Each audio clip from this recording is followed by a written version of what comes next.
नमस्कार, आप देख रहे हैं नेक्स्ट स्पिरिचुअल। मैं हूं आपके साथ प्रीति भारद्वाज। आज के इस रहस्यमयी प्रोग्राम में हम बात करेंगे इंग्लैंड की रानी के बारे में, जिसने अपने बाप भाई को जिंदा जला दिया, जो अब भी इंग्लैंड और आयरलैंड की रानी मेरी प्रथम या खूनी मैरी के नाम से बदनाम है। ब्लडी मेरी की कहानी आप लोगों ने सुनी होगी। अगर आप शीशे के सामने खड़े होकर 3 बार ब्लडी मेरी कहेंगे तो शीशे में आपको एक औरत दिखेगी। अगर आपने उससे ये कह दिया कि आई स्टोल योर बेबी, जिसका मतलब है मैंने तुम्हारे बच्चे को चुराया है, तो शायद ही आप जिंदा बचे। तो क्या है ब्लडी मेरी की कहानी? क्या यह कहानी सच्ची है? यह कहानी सच्ची है। ब्लडी मेरी का जिक्र इतिहास के पन्नों में मिलता है। ब्लडी मेरी इंग्लैंड की रानी थी जिसका नाम मेरी ट्यूडर था।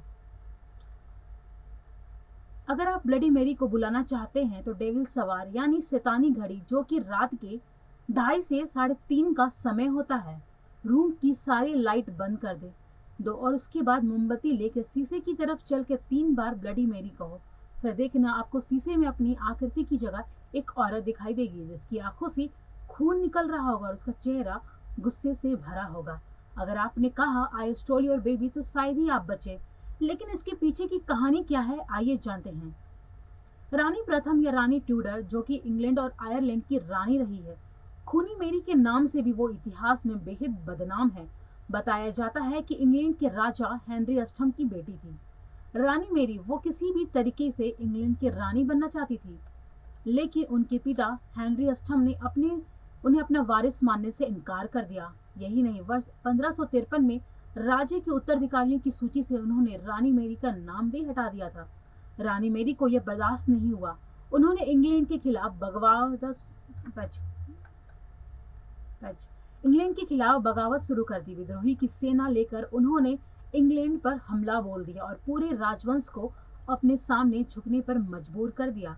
कैथोलिक ईसाई धर्म को मानने की वजह से मेरी ट्यूडर इंग्लैंड को भी कैथोलिक राष्ट्र के रूप में परिवर्तन करना चाहती थी, और यही वजह है कि उन्होंने सैकड़ों की तादाद में पिता द्वारा चलाए जाए प्रोटेस्टेंट धर्म को अपनाने वाले ईसाइयों को यहाँ खत्म करवा दिया था। अपने पिता और सौतेले भाई बहनों तक रानी मेरी ने मरवा दिया। ख्वाहिश उनकी यही थी कि उनका बेटा आगे शासक बनकर उनके वंश को आगे बढ़ाए।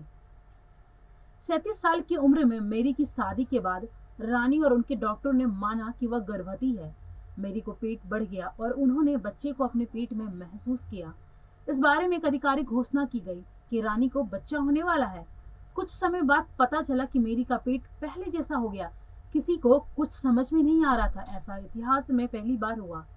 रानी ने तांत्रिकों से पूछा तो उन्होंने बताया कि इतने दिनों से कोई और नहीं बल्कि एक भूत रानी के पेट में निवास कर रहा था। इंग्लैंड के लोग पहले ही रानी को नापसंद करते थे। इस घटना के बाद वह रानी को शापित मानने लगे। कुछ दिनों बाद फिर से रानी ने गर्भधारण किया और रानी की मृत्यु हो गई, जिसके बाद से मेरी की आत्मा वही महल में भटकने लगी। और उस वक्त के बाद जब भी किसी ने आई स्टोल योर बेबी बोलता है तो मेरी उसके पीछे लग जाती है। शायद ही आज तक उससे किसी की जान बच पाई हो।